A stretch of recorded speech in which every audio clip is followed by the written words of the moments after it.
Boa tarde, professor. Tudo bem, vou começar. Boa tarde a todos. Sejam todos bem-vindos ao 4º Congresso Internacional do Mestrado em Direito das Relações Sociais e Trabalhistas do UDF. Saudamos todos os presentes. Lembramos que, para o certificado de participação nessa palestra, o link será disponibilizado no chat da plataforma Zoom. Neste momento, teremos a 2ª Conferência Internacional com o tema Proteção Internacional dos Direitos Humanos, com o professor Dr. Fábio Farinelli e a professora doutora Helena E. Guliaeva, de quem faremos uma breve leitura do currículo. Professor Fábio Farinelli é abogado, graduado na Universidade Nacional de Mar del Plata, Argentina, 1989, doutor em Direito com menção summa cum laude, UNMDP, Bachelor of Science in Politics and International Relations, London School of Economics, London University, RU, especialista em Direito Internacional, Leiden University, Holanda, especialista em Direito Internacional de los Derechos Humanos, Estrasburgo, França, Master em Gestão Ambiental de Desarrollo Urbano, UNMDP, Master em Educação Profissional, UNESCO, Centro UNESCO San Sebastián y París, Máster en Aspectos Jurídicos y Económicos de las Nuevas Tecnologías, UNMDP. Y la profesora doctora Elena Igueleva es doctora en Derecho Internacional, miembro de la Asociación Rusa de Derecho Internacional, profesora asociada, docente del Departamento de Derecho Europeo de la Academia Diplomática del Ministerio de Relaciones Exteriores de Rusia,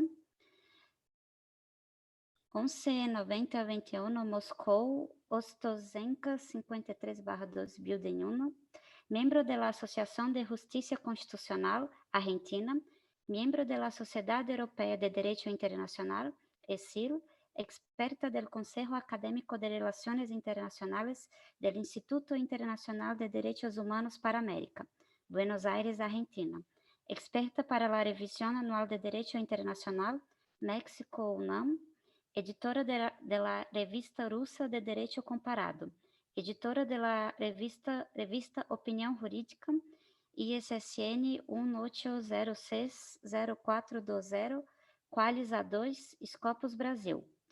E para mediar a palestra, convidamos o professor Dr. Tiago Santos Aguiar de Pádua. Muchas gracias, Luisa. Yo voy a hablar muy singelamente, muy poco, para pasar la palabra para el profesor Fábio. Fábio, seja muy bienvenido para este evento académico.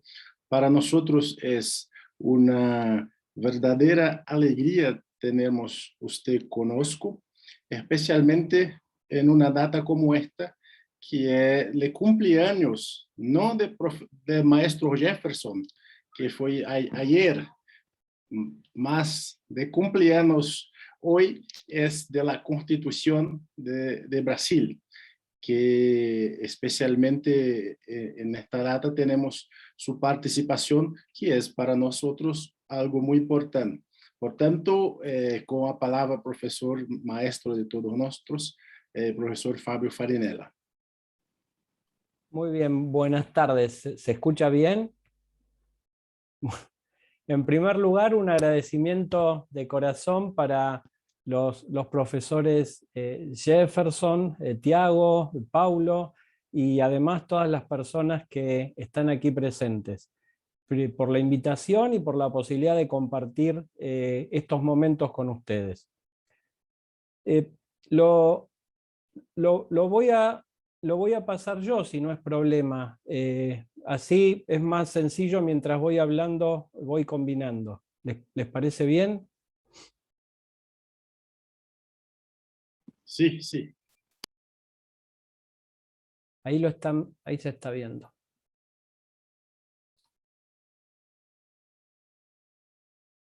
Lo vemos Luego, perfectamente. ya voy a hablar despacio, porque al no hablar portugués, he tratado de hacer la presentación en portugués. Disculpen los errores ortográficos, seguramente alguno habrá, pero la idea es que podamos compartir algunas cuestiones relacionadas con lo que ha sido llamado el derecho al derecho, porque con independencia que nuestras democracias reconozcan un sinnúmero de derechos ya hoy en día, después de 30, 40 años de democracia tras las dictaduras, y que hayan nuestros estados ratificado e incorporado en su normativa interna tratados internacionales que reconocen distintas generaciones de derechos humanos.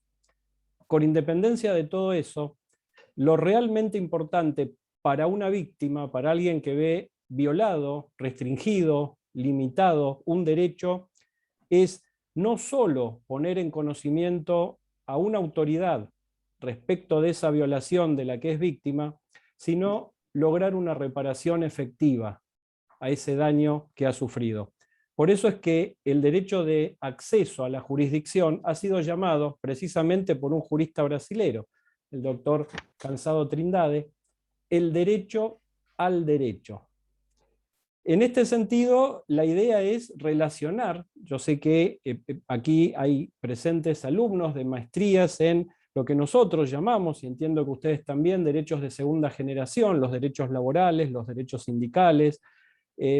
La idea es relacionar desde una visión internacional la importancia del acceso a la jurisdicción y en todo caso, cómo este acceso a la jurisdicción de alguna manera es tan importante que en la consideración internacional del derecho debiera dejar cualquier restricción del Estado de lado para hacerlo efectivo. Vamos a transitar 4 ideas. Primero vamos a hablar del reconocimiento, luego del acceso a la jurisdicción en la visión de la Corte Interamericana de Derechos Humanos. En tercer lugar vamos a hablar de los posibles límites de los que puede ser objeto el acceso a la jurisdicción y en qué medida esos límites que el Estado puede a través de su legislación ir estableciendo constituyen una verdadera denegación de justicia para las víctimas de violaciones. Y por último vamos a concluir, cuando ya esté sumándose la profesora Guliaeva, alrededor de las 2:30, 2:35, vamos a concluir con una prospectiva. ¿Qué nos espera o qué le espera al derecho a la jurisdicción en nuestros tiempos, en nuestra democracia y en nuestro sistema interamericano de derechos humanos? Primer punto, primera idea, el reconocimiento del derecho. No vamos a explayarnos, no vamos a hablar demasiado respecto del reconocimiento del derecho, porque el derecho a la jurisdicción efectiva es hoy una demanda social. No importa el medio de comunicación, no importa la red que utilicemos, nosotros vemos continuamente que la gente se manifiesta, más allá del activismo de las ONG, la gente reclama por la imposibilidad de acceder a la justicia, por la falta de justicia, porque ese servicio esencial para el cual el Estado fue creado, bueno, no llega a la gente común. Desde este punto, desde el derecho internacional público, la idea del acceso a la jurisdicción es muy simple, es el derecho que tiene cualquier víctima de violaciones de derechos humanos a un remedio eficaz en la jurisdicción. Lo que debiera remarcarse de alguna manera en esta definición es la característica de eficaz, porque hay muchos remedios provistos por el Estado, provistos por la Organización de Justicia, que no son eficaces, que no logran su cometido. Oír una denuncia no significa la realización del derecho. La víctima debe poder llegar al resultado querido. Hay numerosos instrumentos internacionales que tratan del acceso a la jurisdicción. Vamos a tomar uno, las directrices de Naciones Unidas respecto de las víctimas de violaciones de, fíjense, normas de derecho internacional de derechos humanos y de derecho internacional humanitario, el viejo derecho de la guerra, el que contempla las violaciones graves en conflictos armados. Y este derecho es para presentar recursos y obtener reparaciones, uniendo la idea del acceso a la justicia y la obtención de una reparación frente a lo que se pide. ¿Cuáles son los elementos básicos según esta definición de Naciones Unidas? Bueno, primero el acceso a la justicia, sin duda, pero además de él, y como complemento, lograr la reparación del daño sufrido. Y hoy se habla de una reparación integral. Uno de sus elementos puede ser el económico, el pecuniario, pero más allá de eso, otras acciones del Estado que tienden, por ejemplo, a garantizar el derecho a la verdad, el derecho a la memoria, las garantías hacia el futuro de que esos hechos no se repetirán. Y por último, el conocer la verdad de lo sucedido. Estas tres cuestiones son tres elementos básicos hoy en día en el sistema internacional del acceso a la jurisdicción. En definitiva, cuando hablamos del reconocimiento, mencionamos que ese gran principio de acceso a la jurisdicción se vuelca, se incorpora, se normatiza en los tratados internacionales de derechos humanos. Y luego los estados, al ratificar esos tratados, los incorporan a través de las normas internas. Esa puede ser una vía: principios, tratados, normas internas. Otra vía también viene dada por la aplicación doméstica de la jurisprudencia interamericana, en función de la doctrina de la Corte Interamericana que llamamos de control de convencionalidad, en donde cualquier autoridad dentro del Estado tiene la posibilidad de declarar una norma interna como inaplicable en el caso concreto, porque está violentando una norma de la Convención Americana de Derechos Humanos o su corpus iuris. Solamente como ejemplo, entiendo que Brasil y el resto de los estados latinoamericanos tienen normas similares. Para aquellos estados que tenemos un bloque de constitucionalidad, es decir, que equiparamos los ciertos tratados internacionales de derechos humanos con la Constitución, vemos que todos ellos, y este es el ejemplo de Argentina, que tiene dentro del bloque de constitucionalidad 13 instrumentos internacionales sobre derechos humanos, todos ellos traen uno o más artículos que, en caso de violación de su contenido, otorgan a la víctima el derecho de acceso a la jurisdicción, la posibilidad de poder recurrir frente a alguna autoridad, sea nacional o sea internacional, la conformación de comités, por ejemplo, que oigan esa violación y que pidan una respuesta al Estado. Por lo tanto, al día de hoy, o por lo menos el estado del arte en el derecho internacional, es que el acceso a la jurisdicción tiene una fuerza obligatoria. Esa fuerza obligatoria está dada por la costumbre internacional, sin duda. También por la convención, como acabamos de ver, los más recientes tratados internacionales de derechos humanos incorporan la garantía del acceso a la jurisdicción para denunciar violaciones de los derechos reconocidos en ese tratado. Pero la gran pregunta a la que vamos a tratar de responder hoy es, además de esa obligatoriedad por vía de costumbre y por vía de convención, ¿es el acceso a la jurisdicción una norma imperativa, una norma de ius cogens? Recordamos lo que es una norma imperativa o norma de ius cogens en el sistema internacional. Es una norma aceptada y reconocida por la comunidad internacional respecto de la cual no se permite ninguna derogación y que solo puede ser modificada por una norma ulterior, por una norma posterior de igual naturaleza. Esta es la definición de la Convención de Viena sobre Derecho de los Tratados en su artículo 53. Vamos a ver ahora cuál es el trato que ha recibido el acceso a la jurisdicción o el derecho de acceso a la jurisdicción en la jurisprudencia de la Corte Interamericana de Derechos Humanos. En distintos casos, desde prácticamente el inicio de su trabajo, la Corte Interamericana ha intentado expandir el contenido material del ius cogens, es decir, de las normas imperativas. Y vamos a ver cómo a través de esta expansión material de las normas imperativas ha logrado captar finalmente al derecho de acceso a la jurisdicción. Vamos a hacer una mínima evolución. En principio, incorporó dentro de las normas imperativas a la prohibición absoluta de la tortura. Y acá hubo una doble ampliación del contenido material. No solo porque, además de la tortura, incluyó en otras sentencias, ahí tenemos los casos Cantoral Benítez y hermanos Gómez Paquillauri versus Perú, no solo declaró a la tortura como una norma imperativa, sino que incorporó a los otros elementos de la Convención contra la Tortura, los tratos crueles, inhumanos y degradantes, los incorporó también dentro de la categoría de normas imperativas. Eso por un lado. Pero por otro lado, ciertas conductas que en determinado momento histórico llegaron a considerarse como tratos crueles, inhumanos o degradantes, los ascendió al carácter de tortura, y con esto los incorporó también como normas imperativas o normas de ius cogens. Es decir, fue ampliando el contenido material del delito de tortura. Luego también, en la opinión consultiva 18 de la condición jurídica y derechos de los migrantes indocumentados, afirmó sin hesitación, sin duda, que los principios de igualdad y no discriminación son básicos dentro del sistema de protección interamericano.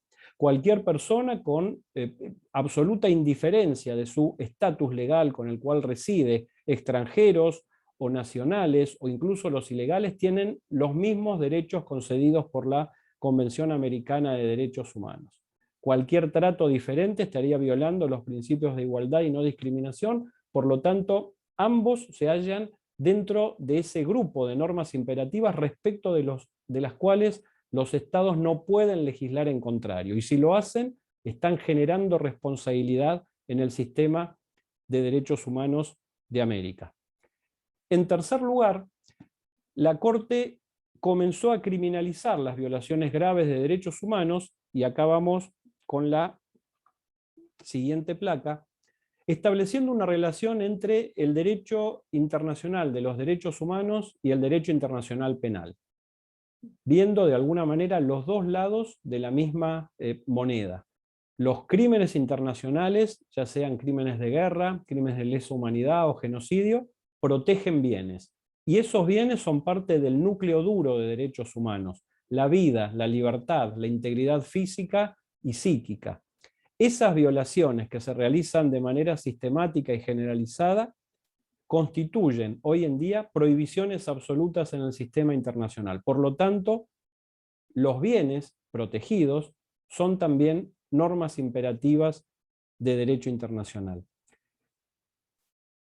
El atentar contra estos bienes precisamente hace nacer la responsabilidad internacional del Estado, pero también la del individuo. Es decir, los victimarios, tanto individuales como estatales, generan responsabilidad internacional. Y acá hay una obligación del Estado, que es la de luchar contra la impunidad, que implica habilitar dentro de las instancias internas todas las vías que crea necesaria para luchar contra ese flagelo, detectando, responsabilizando a quienes han participado de esas violaciones y condenándolos, y estableciendo normas, dictando leyes para que no vuelvan a ocurrir.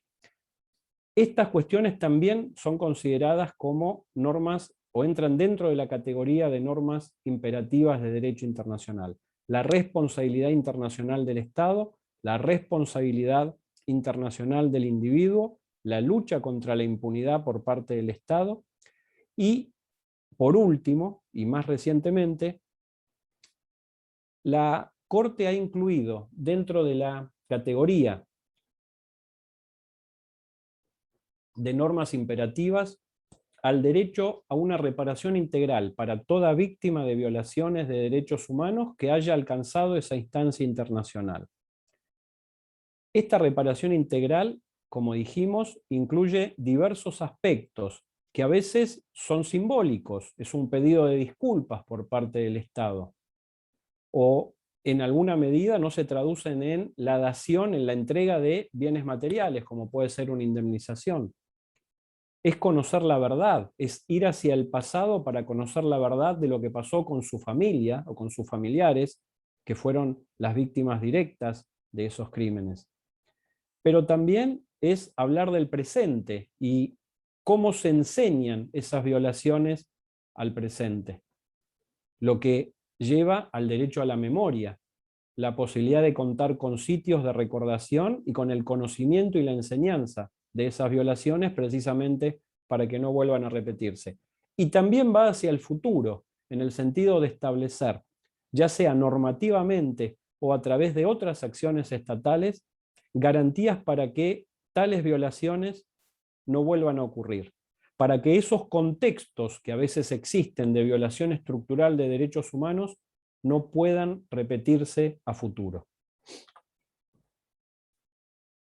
En definitiva, y hablando del estado del arte respecto de la Corte Interamericana y el acceso de la justicia y el acceso de la persona a la justicia internacional, tenemos 3 puntos hoy en día que ya están establecidos.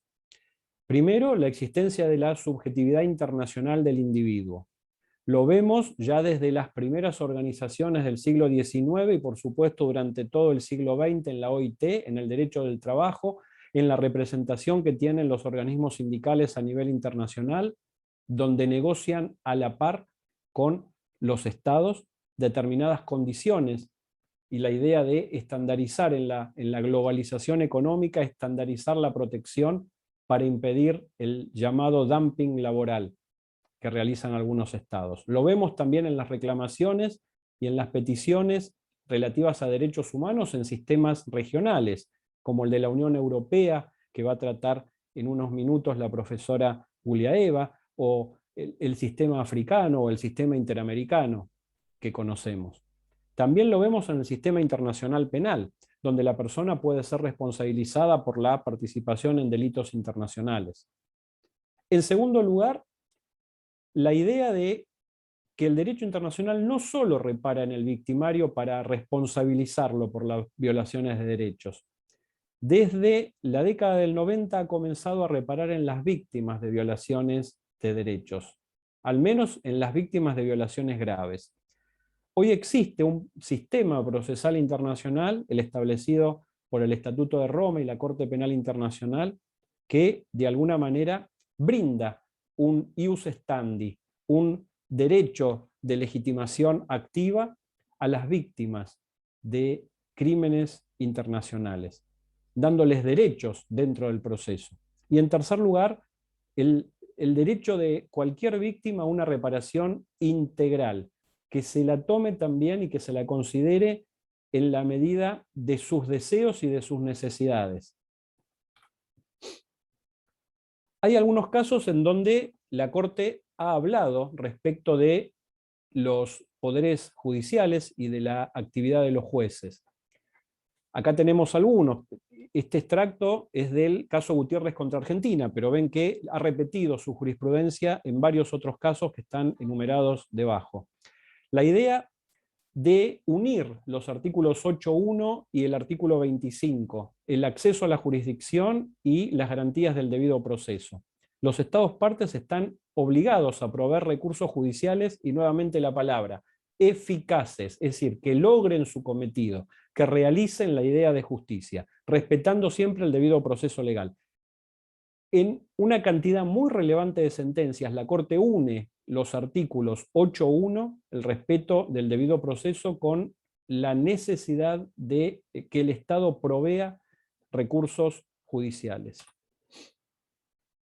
Todo esto dentro de la obligación general que siente el artículo 1.1 de la Convención Americana de Derechos Humanos. Los Estados deben garantizar a las personas que viven bajo su jurisdicción el ejercicio libre y pleno de los derechos que la Convención reconoce. Esto desde el ya mítico caso Velázquez Rodríguez lo viene afirmando.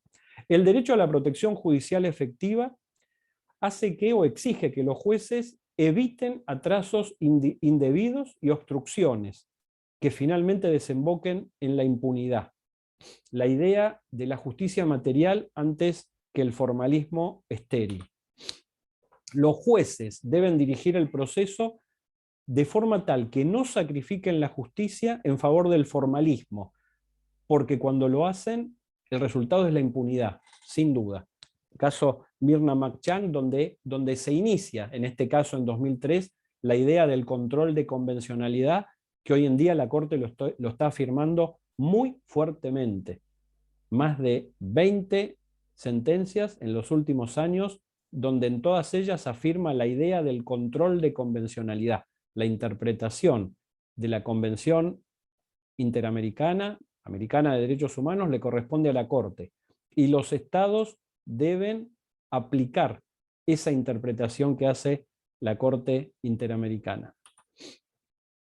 De otra forma, llevaría a la violación de la responsabilidad internacional del Estado de prevenir y proteger derechos humanos. Es decir, cuando el Estado no garantiza el acceso a la jurisdicción, está violando la Convención Americana y otros instrumentos internacionales, y por lo tanto va a deber reparaciones a las víctimas. Y de acuerdo con las reglas del derecho internacional humanitario, la acción u omisión de cualquier autoridad constituye un acto imputable al Estado. Esto también es relevante porque no importa el rango del funcionario o agente público, cualquier agente o funcionario involucra con su conducta la responsabilidad estatal. Respecto ahora de la tercera idea, la idea de los límites y la denegación de justicia.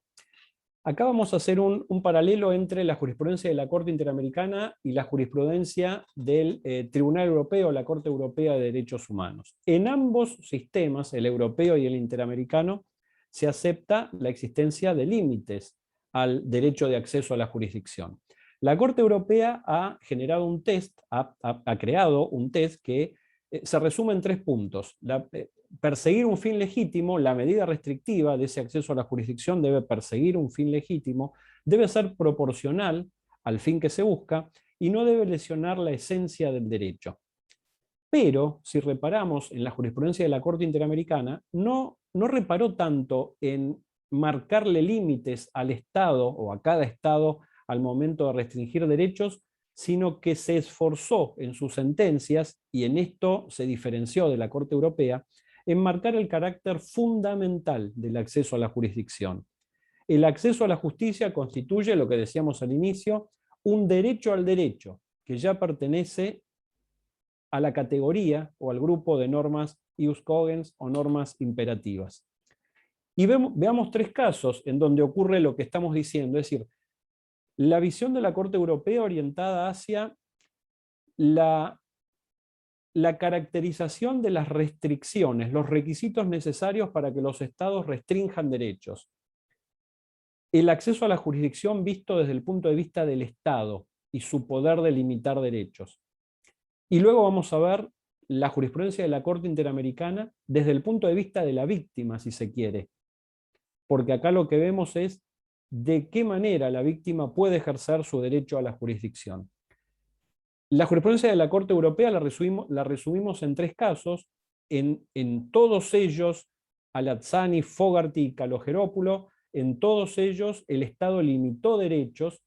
Las víctimas fueron ante la Corte Europea después de agotar los recursos internos, y finalmente la Corte dijo que el Estado había actuado bien dentro de sus competencias al limitar el acceso a la jurisdicción. Pero, más allá de que en estos casos no se habían violado la Convención Europea, tenemos que tener en claro que en todos ellos las víctimas quedaron sin satisfacción, es decir, quedaron sin justicia. Al-Azzani, el caso de una persona que había sido víctima de tortura en Kuwait, y ya en el Reino Unido inicia un proceso en contra del Estado kuwaití y sus funcionarios, precisamente por violación de la Convención contra la Tortura. Los jueces, la justicia del Reino Unido no hace lugar a la demanda porque le reconoce inmunidad jurisdiccional a Kuwait y a los funcionarios kuwaitíes. Y finalmente, cuando el caso llega a la Corte Europea, esta declara que el Reino Unido no violó la Convención porque había actuado al limitar el derecho del nacional Al-Azzani, había actuado dentro del llamado, dentro de la utilización de la doctrina del margen de apreciación nacional, doctrina que se remonta a la década del 70 con ciertos casos con Italia, con el caso Ferrini y otros. Pero lo importante es que lo que acá se estaba imputando al demandado era precisamente la violación de normas imperativas, y la mayoría que se logró para esta decisión fue de 9-8, con lo cual la cuestión está absolutamente actual, es una cuestión que no está cerrada. En el caso Fogarty lo mismo, es una ciudadana británica que trabaja en distintas dependencias de Estados Unidos y decide iniciar un proceso luego de ser despedida por discriminación y abuso sexual en el trabajo. Nuevamente no se le abre la jurisdicción británica y ocurre ante la Corte Europea, que dice que el Reino Unido, al restringir o reducir el acceso, ha dejado a la persona sin justicia, pero que no había alterado esa restricción que le había impuesto el reconocer la inmunidad de jurisdicción de Estados Unidos, no había alterado la esencia del derecho. Y en Kalogerópulo exactamente lo mismo. Acá se estaban discutiendo la víctima, Kalogerópulo, y otros eran familiares de personas que habían sido masacradas durante la Segunda Guerra Mundial, y le demandaban a Alemania una indemnización y el conocer la verdad de lo que había sucedido. No obtienen justicia en Grecia, van a la Corte Europea, y la Corte Europea dice que el derecho a la jurisdicción puede estar sujeto a límites. En cambio, en la visión de la Corte Interamericana, se esforzó más en resaltar la importancia del acceso a la jurisdicción, más que en el derecho del Estado a limitar derechos, y entre ellos a limitar el acceso a la jurisdicción. En el caso de Uiburu con Paraguay, el acceso a la justicia en los estatutos internacionales de derechos constituye una norma perentoria, imperativa. Si el derecho material violado tiene igual estatus. Fíjense que este va a ser el leitmotiv, va a ser la nueva doctrina de la Corte Interamericana, que comienza en 2006 y que hoy en día de alguna manera está llevando adelante el juez Cansado Trindade como juez, como magistrado de la Corte Internacional de Justicia. Porque en varios fallos, a partir del 2012 en adelante, Alemania con Italia y Grecia, y posteriormente en otras opiniones disidentes, esboza esa teoría que había comenzado en 2006, cuando dice: si el derecho material violado, si el derecho de fondo es una norma perentoria, por eso la importancia al inicio de reconocer cómo había aumentado la Corte Interamericana el aspecto material, el componente material del ius cogens, de las normas imperativas. Dice la Corte: si el derecho de fondo violado es una norma imperativa, entonces el procedimiento, la norma de procedimiento, la norma procesal también lo es. Con lo cual, si lo que está en juego es el derecho a la vida, el derecho a la jurisdicción es norma imperativa, porque el derecho a la vida lo es. Y esto es una teoría súper interesante, porque implicaría la imposibilidad de alegar la inmunidad del Estado en cualquier caso. En el caso de Comunidad Mayagna, con Nicaragua, dice nuevamente, el artículo 25 constituye un pilar básico, no solo de la KDH, sino del propio Estado de Derecho y de una sociedad democrática. Esto es muy relevante, porque con independencia de que el Estado haya o no ratificado o se desentienda y denuncie la Convención Americana, aún así, si el Estado aspira a ser democrático y si el Estado aspira a vivir en un Estado de Derecho, entonces tendrá que respetar el acceso a la jurisdicción. Es un pilar básico de la democracia, el acceso a la jurisdicción. Y en el caso masacres de Ituango con Colombia, menciona la Corte Interamericana que la KDH obliga a los estados a proveer recursos eficaces y que esos recursos deben ser llevados de acuerdo al debido proceso. La unión de los artículos 25 y 8.1, ya estoy terminando, tengo 3 minutos más. Y en el ámbito de la obligación general de garantir el pleno y libre ejercicio de los derechos reconocidos. La unión de los artículos que habíamos comentado al inicio, 8, 25 y el 1.1. Prospectiva. ¿Qué hemos visto hasta ahora? En relación con la persona humana y el derecho internacional, que el individuo es sujeto de derecho y que tiene derechos y tiene deberes en el plano internacional. Respecto del acceso a la justicia y las víctimas, en la visión de la Corte Interamericana hay un reconocimiento del derecho internacional convencional y consuetudinario. La Corte Interamericana ha intentado extender, ampliar el concepto, tanto material como procesal, de los derechos, y ha generado el control, la doctrina del control de convencionalidad, para que esa decisión o esas decisiones que tome la Corte vayan incorporándose en los estados, que son parte del sistema, de manera obligatoria.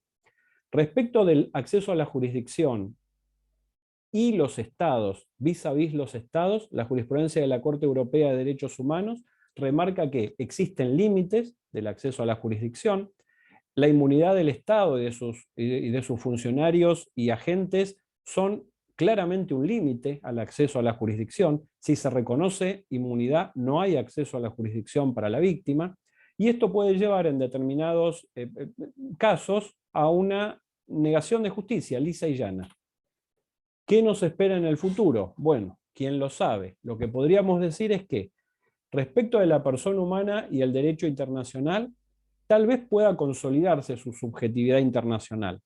La idea de que la persona tiene derechos frente al Estado, pero al mismo tiempo, y sobre todo desde la pandemia, estamos viendo que se están llevando adelante, por un lado, procesos de consolidación democrática, pero también hay procesos de consolidación de otros sistemas políticos, algunos autoritarios, otros populistas. Esto de alguna manera va en contra de la subjetividad de la persona.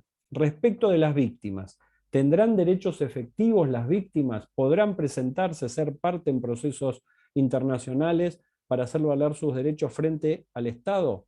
Bueno, puede ser que sí o puede ser que no. Hoy solamente eso existe en derecho internacional penal, en el campo del derecho internacional penal. Si se extendiera a otros campos sería sumamente útil, porque la idea de la reparación integral también iría a esos otros campos, a esos otros sistemas protectorios de la persona humana. Incluirían el derecho a la memoria, a la verdad, a las garantías de no repetición. Y respecto del acceso a una jurisdicción efectiva, bueno, continuará ampliándose el concepto, continuarán incorporándose nuevos derechos en la categoría de normas imperativas, o en lugar de ello continuarán ampliándose los límites otorgados al Estado para que limite derechos. Es decir, se irá por la línea de pensamiento de doctrina establecida por la Corte Interamericana, o de alguna manera se tomará en cuenta esos argumentos y esos casos que mencionamos respecto de la posibilidad de limitar derechos que sigue la Corte Europea. Muchas gracias. Gracias, profesor Fábio Farinella, por su exposición, por la manera directa que hablaste, por la forma muy clara de tratamiento. Convoco a nuestros participantes a hacer preguntas en nuestro chat. Si hubiera alguna pregunta o cuestionamiento para el profesor Fábio, na secuencia posterior, la presentación de nuestra expositora subsecuente. Indago, pergunto se nuestra expositora Elena Gulieva estás en la sala. Yes, I'm here. Hello. Oh, hello. Hello, can you hear me? Oh, hello. Hello. That's so nice to see all of you, and thank you so much for your kind invitation. And I was listening Dr. Fábio Farinella with his right now topic is extremely interesting as well for me, just because I'm a representative of the European legal system, and that's the reason why I truly was so deeply interested how it looked like in American system, and how we can compare the European legal system. As you know, that the topic which I'm going to discover and which I would like to present today for you is the topic which was my PhD dissertation. And honestly, I wrote a lot of articles dedicated directly to the right to health, ecological rights, right to liberty and security of the person, fair trial. But today I'm going to talk briefly about the procedures, about the statistics, about the legal foundation and the grounds and reforms, and some specific things which concern the European Court of Human Rights. First of all, the European Court of Human Rights is an international court set up in 1959. It rules on individual or state applications, allowing violations of the civil and political rights set out in the European Convention on Human Rights. And since 1998, it has sat as a full-time court and individuals can apply to it directly. The court examined hundreds of thousands of applications since it was set up. Its judgments are binding on the countries concerned and have led governments to alter their legislation and administrative practice in a wide range of areas. The court's case law makes the convention a modern, a powerful living instrument for meeting new challenges and consolidating the rule of law and democracy in Europe. The court is based in Strasbourg, in the Human Rights Building, designed by the British architect Lord Richard Rogers in 1995, a building whose image is known worldwide. From here, the court monitors respect for human rights of 830 million Europeans in the 47 Council of Europe member states that have ratified the convention. The European Convention on Human Rights is an international treaty under which the member states of the Council of Europe promise to secure the fundamental civil and political rights not only to their own citizens, but also to everyone within their jurisdiction. The convention, which has signed on the 4th November in 1950 in Rome, entered into force in 1933. And I have to tell you that the Russian Federation entered to the system of the protection of human rights and fundamental freedom only in 1998. The idea of being part of that European legal system for the protection of human rights was also considered in Soviet Union period of time, but I think that the government was not ready to take all the obligations, and it's needed to be also modified the legal system of the especially the Soviet Union system. Which is interested that the guarantees and prohibitions the convention secures, in particular, the right to life, the right to a fair hearing, the right to respect for private and family life. It's called Pandora Box, this article, because everything which you cannot find in the list of the rights, you can find in this article, right to respect for private and family life. I mean that the bioethics, genetics, medical things, psychological rights, and other interesting topics which are not prescribed through the conventional system. Also, it includes freedom of expression, freedom of thought, conscience, and religion, and the protection of property. Especially, it has a protocol number 1, the protection of property. We have 16 protocols. Some of them already are not, they canceled because they are not used by the state. It was especially, it was the reform.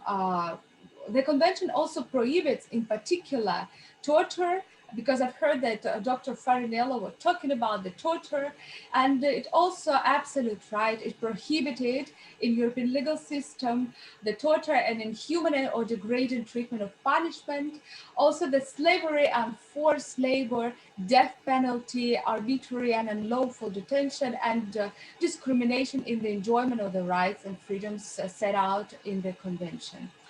And the key dates, I think that it's very important to look to the history of the European Court of Human Rights. On May 1949, it was creation of the Council of Europe. And then in 1950, it was adopted, the convention, the main instrument. Then it entered into force 3 years later. In 1959, the first members of the court elected by the Consultative Assembly of the Council of Europe, and I have to tell you that recently it was published few confidential documents of the European Court of Human Rights. The first case which was considered by the court, especially about it's also partly confidential, but anyway. It says that the first case concerned the facts about the school education of Nazi regime from 1925 to 1936 in the Federal Republic of Germany. If you're interested, you also can look to the best. I think that the research system, if you would like to know more, if you would like to read the press releases, and if you would like to get the original documents and text, and also the judgments and decisions, you have to go to the official website of the European Court of Human Rights. It's HUDOC, Human Rights Documents.coe, Council of Europe. That's why you also can find out in my presentation that I have this website over there. And if we're going to look, we have to say that what does the European Court of Human Rights do? The court applies the European Convention on Human Rights, but also it has subsidiary role, and it can consider, for example, the Oviedo Convention about biomedicine. Also, it can consider the Charter of Social Rights in the European Union, and that's the reason why it has a broad possibility to apply different articles and consider them under the convention. It does this by examining complaints known as applications lodged by, as I said before, individuals or sometimes by states. Russia also has few applications. Germany, no, it says the Georgia against Russia, Ukraine against Russia, also Netherlands against Russia. And that's why interstate claims can be also considered on human rights. That's why we are looking forward for the decision and for the results, for the judgment of the European Court of Human Rights. Also, there it concludes that a member state has breached one or more of those rights and guarantees the court delivers a judgment finding a violation. I mean that even in my articles, when I'm writing about the ecological rights, environmental rights, for example, the violation of human rights in this sphere, I can also link to other articles, for example, the right to life, the right to prohibition of torture, discrimination, and the right to private life. They all can be violated in just one case. That's why the European Court of Human Rights can deliver judgments finding a violation of different articles of the Convention. Judgments are binding. The countries concerned are under an obligation to comply with them. Then the next question, then can I apply to the European Court of Human Rights? It has for the last time few reforms, and especially just recently in August, 1st August this year, the protocol number 15 entered into force, and it's about that the last source in the country supposed to be considered by the High Court in the country within, and then in 4 months the person can apply to the European Court of Human Rights. Also, right now we consider the possibility to create the Russian Court of Human Rights. It was order or decree of the President of the Russian Federation to create this court on the territory of the Russian Federation to help to realize this protocol number 15 to the Convention for the Protection of Human Rights and Fundamental Freedoms. And still there are some discussions, and it's not yet ready. That's why we're waiting what the Supreme Court of the Russian Federation will propose with the Ministry of Justice of the Russian Federation. You may lodge an application with the court if you consider that you have personally and directly been the victim of a violation of the rights and guarantees set out in the Convention or its protocols.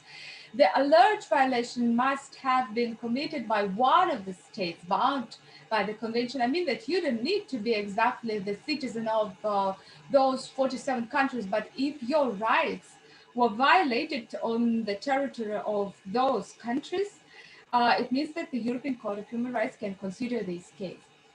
And what condition do I have to satisfy to lodge an application? What are the conditions related to me personally?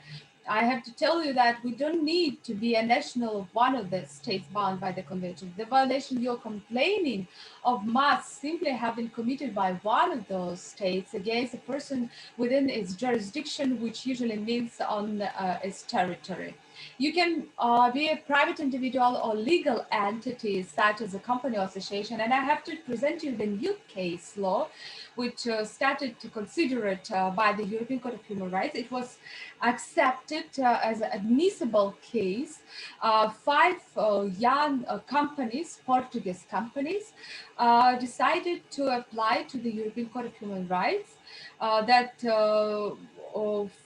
also 33 European countries not follow their obligation to protect the environmental rights of the citizens of them on their territories, and they apply it against 33 European countries that they are not follow the Kyoto Protocol and Paris Agreement obligations.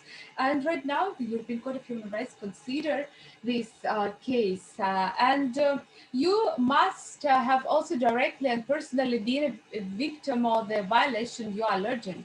It cannot be a general complaint about the law or measure, for example, because it seems unfair. Nor can you complain on behalf of other people unless they are clearly identified and you are their official representative. Also, are there any procedures that must be followed beforehand in the national courts? Yes. You must have used all the remedies in the state concerned that could provide redress for the situation you are complaining about. Usually this means an application to the appropriate court followed by an appeal, the applicable, and even a further appeal to a high court such as Supreme Court or Constitutional Court if there is one. It's not enough merely to make use of these remedies. In so doing, you must also have actually raised your complaints, the substance of the convention violation you are alleging. And you have only 6 months, but now 4 months since August, or the final decision at the domestic level, generally speaking, the judgment of the highest court to lodge an application. After the period, your application cannot be accepted by the court. Against whom I can also lodge against one of the states, and also the act or omission complained or must be attributed to one or more public authorities in the states concerned, for example, a court or an administrative authority. For example, the last time I've seen that it was issued the case of the royals from Bulgaria, Republic of Bulgaria, about the situation with the property of the royal family and about the Second World War. They tried to return their property through the instrument of the European Court of Human Rights. Also, sometimes we can find out the royal members from different European countries that, for example, journalists or media, they open a lot of files about their private life, and it's also prohibited. It's also violation of the Convention of Human Rights and Fundamental Freedoms. And also, the court cannot deal with complaints against individuals or private institutions such as commercial companies. What can my application be about? It's alleged violation, for example, torture, ill treatment of prisoners, lawful detention, shortcomings in civil hearings or criminal trials, discrimination in the exercise of the conventional right, parental rights, respect. For example, we also had this very interesting situation then for example, on the military service, the soldier had a family and he wanted to take his parental time to spend also the first period, the first months with his child, the newborn child. And the European Court of Human Rights affected the national system in Russia. And it's also possible right now to take a break from the military service for a father who became who had a newborn child. As well, I have to tell you that we cannot complain of the violation of any legal instrument other than the European Convention on Human Rights, such as the Universal, for example, Declaration of Human Rights or the Charter of Fundamental Rights. No, it's impossible. And also we can look that in the overview of the court statistics in 2020, the court statistics disclose a decrease in the number of uncommon applications allocated to judicial formation. This can be explained principally by a decrease in the number of applications allocated coming from Russia, Bosnia and Herzegovina, and Serbia. Also in 2020, the productivity was lower than the number of allocated applications. As a result, the number of pending applications has increased. I have to tell you that the list of the pending cases around 100 cases, applications. That's why we can see that it's a lot of applications and some of them can be inadmissible or some of them can strike out of the decision. Also, if we're going to look to the reform, we have to see that since the court opened in 1959, the member states of the Council of Europe have adopted a number of protocols to the European Convention of Human Rights with the aim of improving and strengthening its supervisory mechanism. In 1998, Protocol number 1, those replaced the original two-tier structure comprising the court and the Commission on Human Rights sitting a few days per month by a single full-time court. This change put an end to the Commission's filtering function, enabling applicants to bring their cases directly before the court. A second major reform to address the considerable increase in the number of applications and the court backlog was brought about by the entry into force of the Protocol number 14. In 2010, this protocol introduced new judicial formations for the simplest cases and established a new admissibility criterion, existence of a significant disadvantage for the applicant. It also extended the judge's term of office to 9 years, also not renewable. Since 2010, 4 high-level conferences on the future of the court have been convened to identify the means to guarantee the long-term effectiveness of the convention system. These conferences have in particular led to the adoption of protocols number 15 and number 16 to the convention. And protocol number 15, adopted in 2013, inserts a reference to the principle of subsidiarity and the doctrine of the margin of appreciation into the convention preamble. It also reduces from 6 to 4 months the time within which the application must be lodged with the court after final national decision. And also 2013 has also seen the adoption of protocol number 16, which will allow the highest domestic courts and tribunals to request the court to give advisory opinion on the questions of principle relating to the interpretation or application of the rights and freedoms defined in the convention or its protocols thereto. And protocol number 16 is also functional.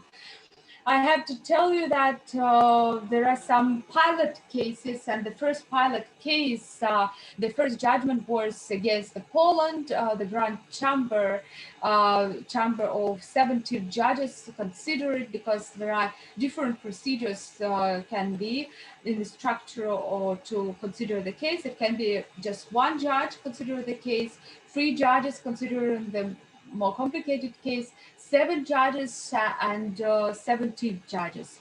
That's why we also can see that the first pilot judgment was recently. It means that those cases were repetitive cases. They were coming back to the practice of the European Court of Human Rights, and we derive from the common dysfunction at the national level. The pilot judgment procedure was developed as a technique of identifying the structural problems identified in repetitive cases.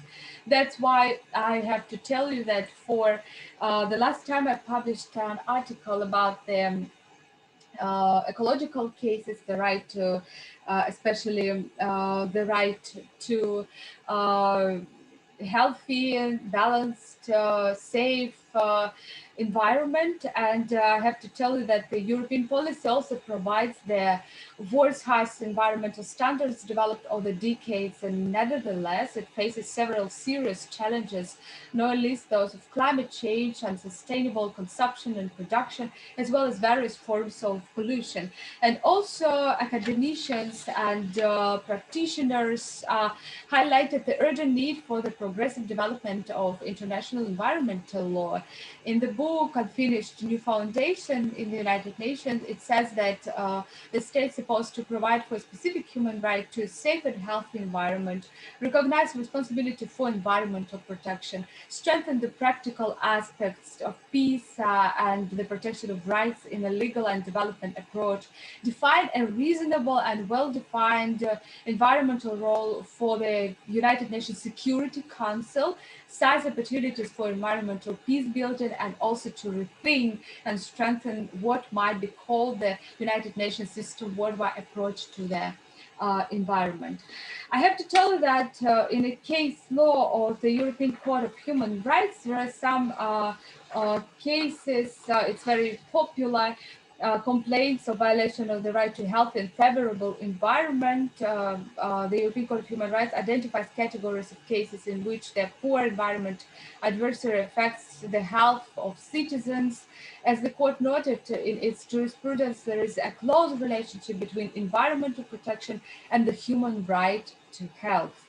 There is no explicit right to a clean and secure environment in the Convention. However, if a person is directly and seriously affected by the environmental pollution, this may entail a violation of the rights of Articles number 2, 3, and 8. It means that a right to life, right, prohibition of torture, and right to private life. And also, it can be considered article about the discrimination. A well-founded complaint is recognized if the environment hazard reaches a level that significantly limits housing and tenure rights, violates the right to private and family life. The assessment of this minimum level is relative and depends on all the circumstances of the case, such as intensity and duration of the violation, as well as its physical or mental impact on health or life quality. Article number 8 also implies in environmental cases where the pollution is directly attributed to the state and their state liability arises because of the failure to regulate the private sector property.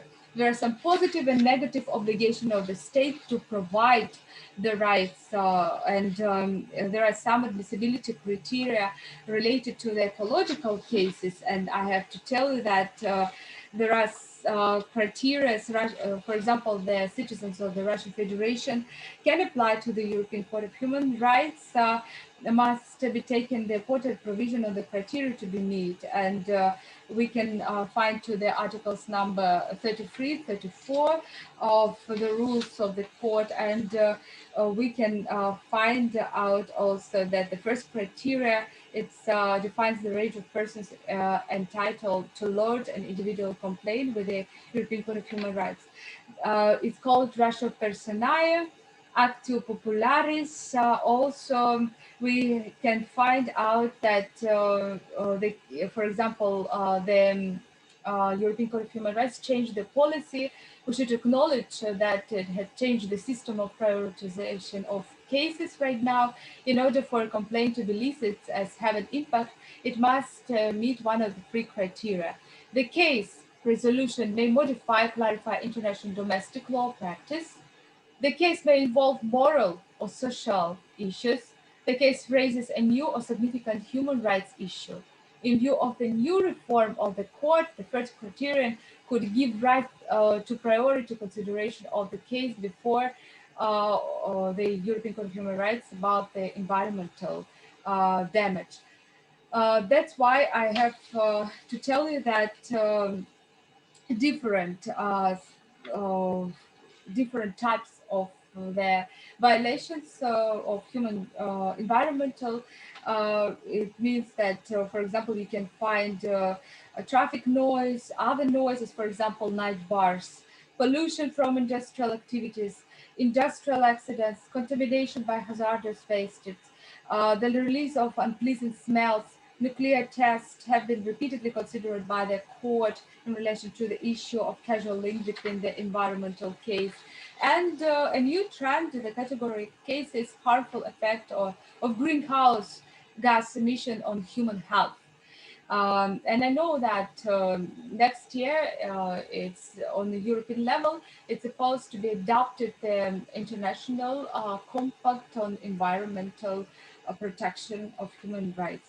That's why we can look that the European Court of Human Rights has effect to the national legal system to provide the highest standards for the protection of human rights and fundamental freedoms.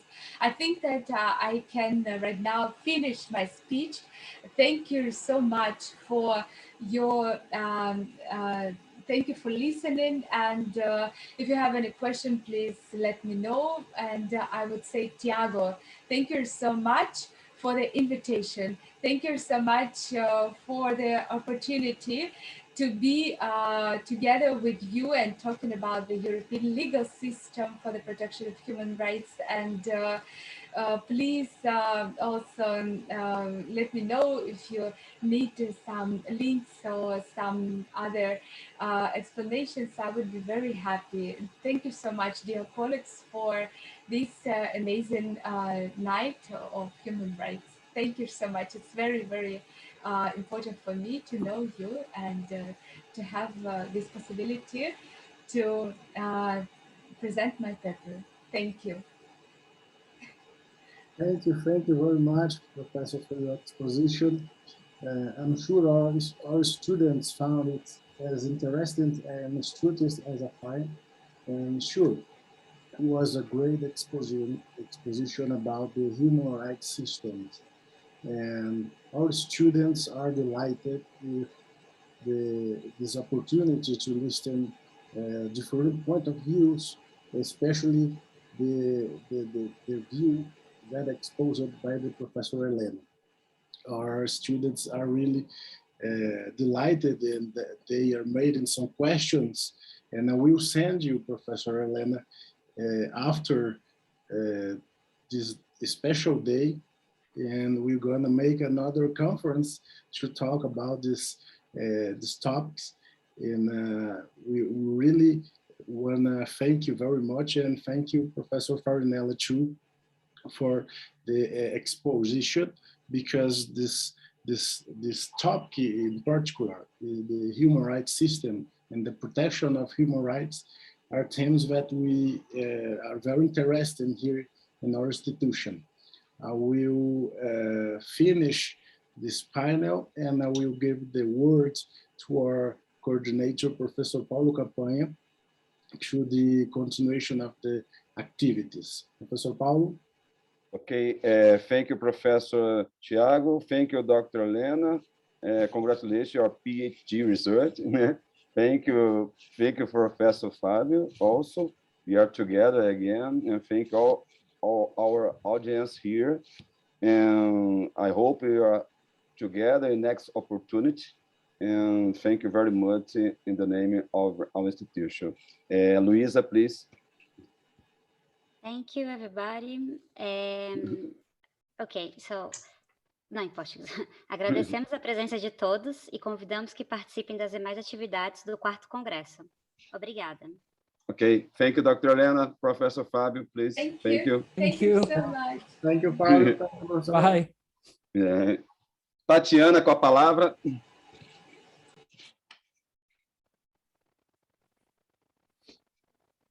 Boa tarde a todos e a todas, sejam bem-vindos, bem-vindas ao 4º Congresso Internacional do Mestrado em Direito das Relações Sociais e Trabalhistas do Centro Universitário do Distrito Federal, DF. Queremos lembrar a todos que, para a obtenção do certificado de participação nesta próxima palestra, basta acessar o link que será disponibilizado no próprio chat da plataforma Zoom. Neste momento, vamos ter a seguinte palestra: para a sustentabilidade da Previdência no Brasil, programas de modernidade em face dos dias atuais, que será ministrada pelo atual presidente do Instituto Nacional do Seguro Social, INSS, Dr. Leonardo Rolim, de quem faremos uma breve leitura do currículo. Dr. Leonardo Rolim é mestre em Direção e Gestão de Planos e Fundos de Pensão pela Universidade de Alcalá, na Espanha. Possui especialização em Administração pela Universidade de Brasília, UNB. Possui também especialização em Políticas Públicas e Gestão Governamental pela Escola Nacional de Administração Pública, ENAP. Ex-secretário de Previdência e atual presidente do INSS. Para mediar a palestra, convidamos o professor Marcelo Fernando Bórcio e a professora Cristina Guiar Ferreira da Silva, a quem passamos a palavra. Boa tarde a todos.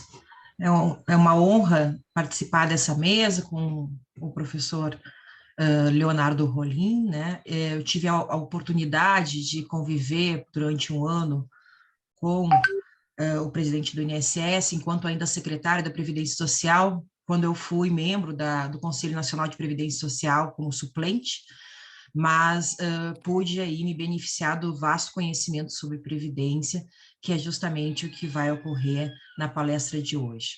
Então, até mesmo em razão do melhor aproveitamento do tempo, né, já passo a palavra para o professor Marcelo Bórcio, para dar início à palestra e podermos aí nos beneficiar desse conhecimento vasto de anos de atuação junto ao INSS e à Previdência Social no Brasil.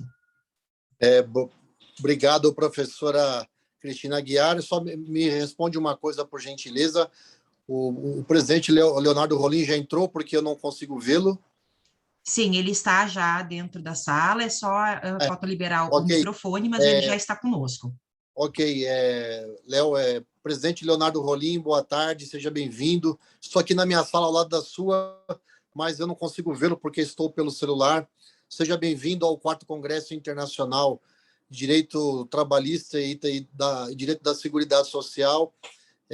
Gostaríamos muito de ouvi-lo sobre as modernidades que o INSS está executando junto às questões que são mais prementes de alteração, de mudança, quer na tecnologia, quer no avanço em relação ao atendimento, à concessão. É muito importante que nós, alunos e professores do mestrado, estrito sensu, em Previdência Social, ouçamos o professor que também é presidente da INSS, meu grande amigo Leonardo Rolim, a quem agradeço demais o aceite do convite, e passo imediatamente a palavra ao senhor para que possa nos brindar com os seus conhecimentos, por gentileza. Obrigado, Marcelo, pelas palavras bastante generosas. É um prazer enorme estar aqui com vocês.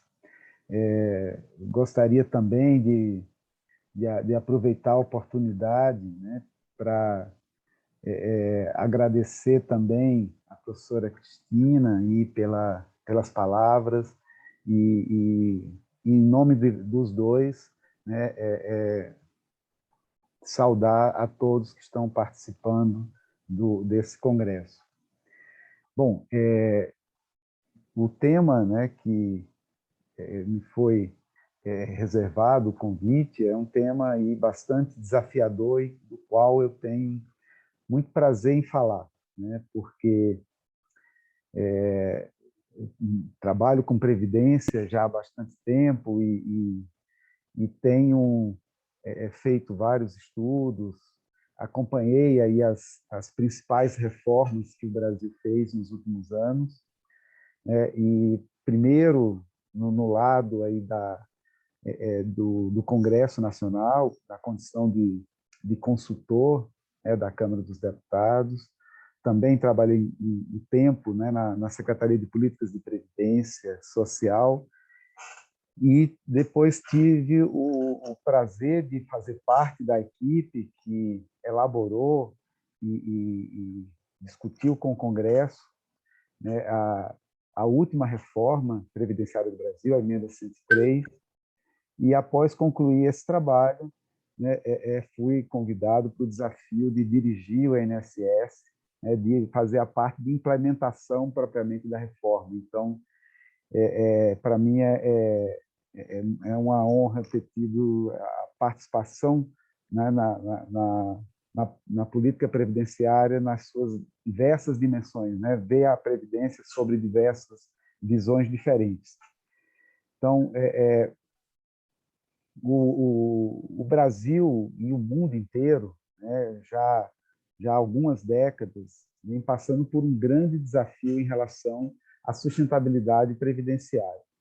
Né? A Previdência surgiu a partir, né, ainda no século XIX, né, a partir da industrialização, mudanças na sociedade, né, que exigiram que tivéssemos um sistema de proteção, né, ao trabalhador e sua família em momentos em que ele não tinha condição de obter a renda do trabalho. Esse sistema, durante décadas, ele foi sendo modernizado com enfoque basicamente em ampliar a cobertura, melhorar a gestão, né, e proteger um número cada vez maior de pessoas e com formas cada vez mais amplas de proteção. Isso, eu diria que até a década de 80, né, foi a principal ênfase da Previdência. Com o desafio, né, do envelhecimento da população, a partir da década de 90, no mundo inteiro se deu um movimento até mais forte. Claro que a cobertura e a gestão continuam sendo muito importantes, mas vem um desafio até mais forte, que é o desafio da sustentabilidade previdenciária. Não adianta você ter um sistema de proteção previdenciária, né, bastante completo, né, uma gestão previdenciária muito boa, se ela não é sustentável no médio e longo prazo. E isso vem em função, esse desafio vem em função de duas coisas positivas, que é a redução na taxa de fecundidade e o aumento na longevidade, né, o aumento na expectativa de vida. Isso aconteceu no mundo inteiro e no Brasil, sem grande interferência do Estado, isso aconteceu de forma muito mais rápida do que aconteceu nos países envolvidos, especialmente na Europa. O que a Europa levou 100 anos para envelhecer, o Brasil vai estar caminhando para fazer em 50 anos. Por exemplo, em 1970, a taxa de fecundidade, né, no Brasil estava em torno de 6, ou seja, as mulheres tinham, em média, 6 filhos. Hoje está em 1,7. E já está em 1,7 já há algum tempo. Então, foi uma queda muito rápida. Da mesma forma, o aumento de expectativa de vida. Se a gente considerar a expectativa de sobrevida, a partir da idade de aposentadoria, seja ela 60 ou 65 anos, né, o Brasil teve uma ampliação assim a comemorar muito grande. Por exemplo, em 1980, a expectativa de sobrevida aos 65 anos era de 12 anos, hoje é de 18, né, aumentou aí 6 anos nesse período. E isso, o que é que isso implica? Essas duas grandes mudanças. De um lado, a gente vai tendo cada vez um número menor de pessoas entrando no mercado de trabalho, e, de outro lado, as pessoas ficando, né, recebendo benefício de aposentadoria por mais tempo. Então, a relação entre ativos e inativos em função disso, ela reduz drasticamente. Então, enquanto até a década de 80, o Brasil tinha uma relação entre aposentados e trabalhadores ativos extremamente favorável, hoje essa relação já não é tão favorável assim, e a tendência nas próximas décadas é ficar ainda menos favorável. Há estudos que indicam que no final desse século o Brasil vai estar entre os 10 países mais envelhecidos do mundo. Então, isso mostra o tamanho do nosso desafio. Daí a necessidade das reformas, né, que têm sido feitas. A reforma de 2019, a emenda 103, foi, sem dúvida, a reforma mais profunda que o Brasil já passou, né? Nós tivemos aí eu diria, 3 grandes reformas, né? A emenda 20, a 41, a 20 do governo Fernando Henrique, que iniciou um processo de mudança no nosso sistema previdenciário, a 41, que ampliou, né? E a emenda 103, que foi, sem dúvida, a mais profunda. Em todas elas, a gente vê algumas características similares, né? A primeira, no que diz respeito a manter 2 regimes separados, né? O regime geral e os regimes próprios dos servidores públicos, porém com regras cada vez mais próximas.